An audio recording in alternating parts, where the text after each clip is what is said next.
Hey guys, this is Eric from FinalCutStudiosCool.com, and I'm here to show you how to time your music with your animation in Shake. If you want something to, say, scale with the music, bounce with the music, change color with the music, I'm here to show you.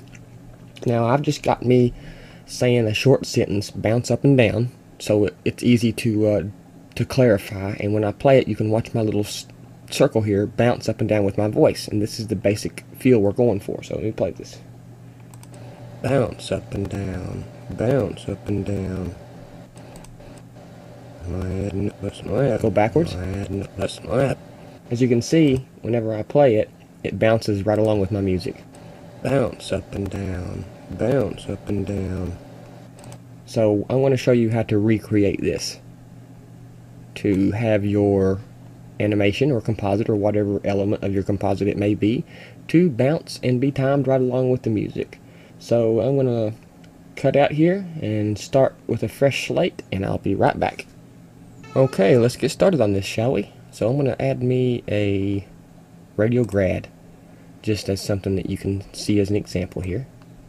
Now your audio in Shake has to be AIFF, okay guys? So use QuickTime to convert your audio to AIFF or iTunes or whatever. Okay, now we have our little radio grad, and I'm going to add a scale command.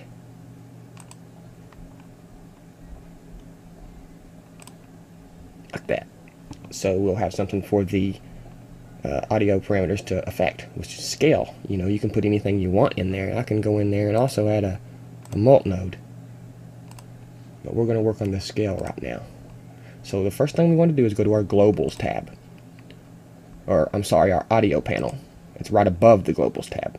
Now in our audio panel there'll be a bunch of controls, and up here is where your audio is listed. Right now it's blank. What you need to do is open audio file. Go to your audio file. I have it right here, test AIF, and it'll bring it in, and I can preview my audio. Bounce up and down, bounce up and down. Okay, so now what I need to do is you need to go down here and hit this update now button. If it's not updated, then this will update your time range. I'm just using times 1 through 100, well, frames 1 through 100. So hit your update now button, update your time range, then you come down here and hit create variable under globals. This little progress bar will appear, and it will create these variables. Now, if I go to my curve editor, raise this up, you can see my audio waveforms by hitting this audio waveform button here. But I need to see these curves under on my little graph here. So go to your parameters. Let's see. Go to your globals.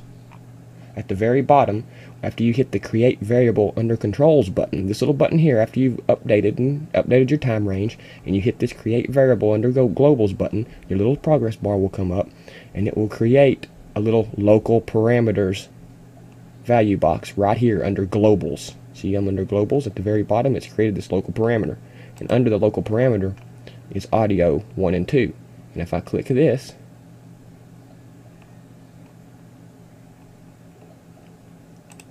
it's going to show you my curves. It created those curves when I hit that button, and now these are the curves that it created.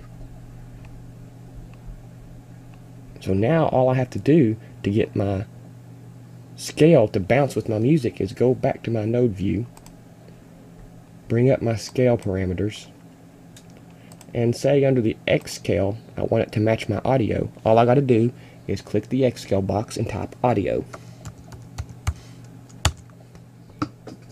Bang.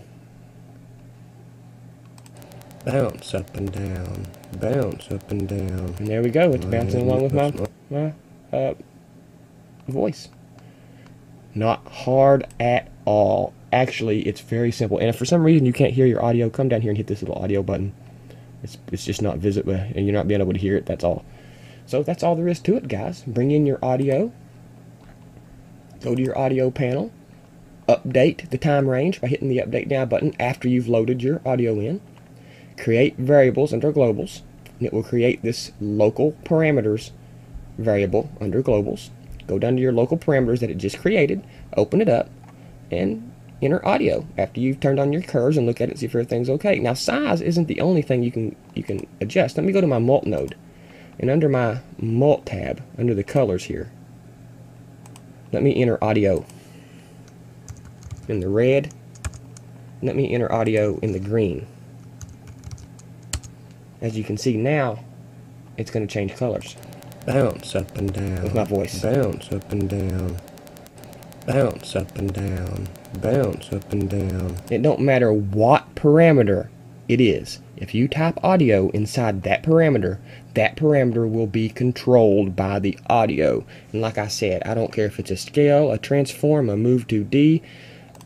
It could be anything in that will work like that, and it will be bounced with your audio. So that's basically how you do it, guys. If you have any questions, please get a hold of me.